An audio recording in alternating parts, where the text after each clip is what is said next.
अस्सलामुअलैकुम everyone, I hope you all are fine and fresh by the grace of almighty Allah. तो आज के इस वीडियो में हम HCF means highest common factor find out करेंगे 35, 56 एंड 70 का बाय प्राइम फैक्टराइजेशन मेथड। इस मेथड में हम इन तीनों वैल्यूज के सबसे पहले अलग अलग प्राइम फैक्टर्स फाइंड आउट करेंगे।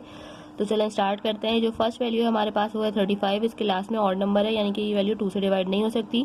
2 के बाद जो नेक्स्ट प्राइम नंबर है वो है 3, और 3 का डिविजिबिलिटी रूल है कि एक वैल्यू के डिजिट्स को प्लस करने के बाद ऐसी वैल्यू है जो कि 3 का मल्टीपल है, तब भी वो वैल्यू 3 से कम्प्लीटली डिवाइड हो सकती है।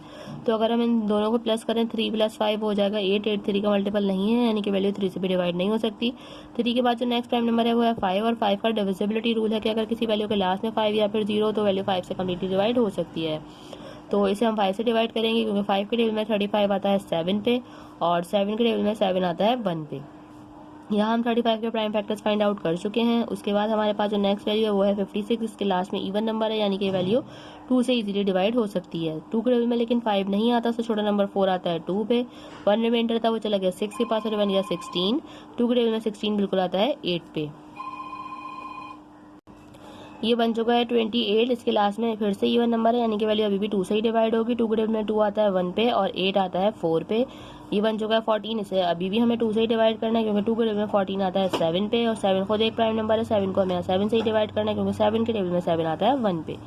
लास्ट में जो हमारे पास वैल्यू है वो है 70। उसके लास्ट में 0 है। इसका मतलब है कि ये वैल्यू 2 से इजीली डिवाइड हो सकती है, क्योंकि 2 का डिविजिबिलिटी रूल है कि अगर किसी वैल्यू के लास्ट में इवन नंबर या फिर 0 हो तो वैल्यू 2 से कम्प्लीटली डिवाइड हो सकती है। लेकिन 2 के टेबल में 7 नहीं आता, तो छोटा नंबर आता है 6 3 पे। 1 रिमाइंडर था वो चला गया 0 के पास और ये बन गया 10। 2 के टेबल में 10 बिल्कुल आता है 5 पे। ये बन चुका है 35। 35 अब जो है 5 से ही डिवाइड होगा, क्योंकि 5 के टेबल में 35 आता है 7 पे, और 7 के टेबल में 7 आता है 1 पे।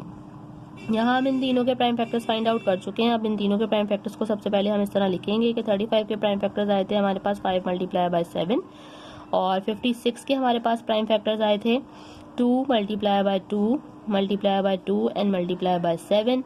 लास्ट में हमारे पास 70 है, जिसके प्राइम फैक्टर्स हमारे पास आए थे 2 × 5 एंड × 7। अब हम इसका एचसीएफ किस तरह फाइंड आउट करेंगे। हम देखेंगे कि ऐसे कौन से प्राइम फैक्टर्स हैं जिनका हमें तीनों में पेयर बनता हुआ नजर आ रहा है। तीनों में पेयर बनना चाहिए, अगर 2 में भी होगा तो हम पेयर नहीं बना सकते। 2 में सब पेयर बना सकते हैं जब हम एलसीएम फाइंड आउट कर रहे हो, लेकिन जब हम एचसीएफ फाइंड आउट कर रहे होते हैं तो जरूरी है कि पेयर तीनों में बने, तभी वो पेयर बनता है, वरना पेयर नहीं बन सकता। तो यहाँ एक हमें 7 का पेयर बनता हुआ नजर आ रहा है सबसे पहले, ठीक है। उसके अलावा देखेंगे कि क्या और कोई पेयर बनता हुआ नजर आ रहा है। यहाँ पे 2 का पेयर बन रहा है, लेकिन वो सिर्फ 2 में ही है, इसलिए इसका पेयर नहीं बन सकता। यहाँ 5 भी 2 में है, लेकिन तीसरी वैल्यू में नहीं है, इसलिए 5 का पेयर नहीं बन सकता। तो मतलब 7 ही एक ऐसा हमें पेयर बनता हुआ नजर आ रहा है जो कि तीनों में मौजूद है। इसका मतलब है कि 7 ही हमारा हाईएस्ट कॉमन फैक्टर है। अगर और पेयर्स बनते हैं तो फिर हम उनको यहाँ लिख के मल्टीप्लाई करते हैं और फिर हमें हाईएस्ट कॉमन फैक्टर पता चलता है। लेकिन 7 के अलावा ऐसा कोई और प्राइम फैक्टर नहीं है जो कि तीनों में मौजूद हो। 2 में तो मौजूद है, लेकिन एचसीएफ के लिए जरूरी है कि तीनों में मौजूद हो, तभी वो हमारा जो है पेयर बनेगा। देखा आपने कितनी जल्दी से हमने highest common factor find out करना सीख लिया है 35, 56 एंड 70 का। आई होप कि वीडियो आपको अच्छे से समझ आई है। अगर ये वीडियो को पसंद आई तो लाइक और शेयर जरूर करें, मेरे चैनल को भी सब्सक्राइब करें। इंशाल्लाह बहुत जल्द मिलती है आपसे अपनी नेक्स्ट वीडियो में। अपना बहुत ख्याल रखिएगा। अल्लाह हाफिज़।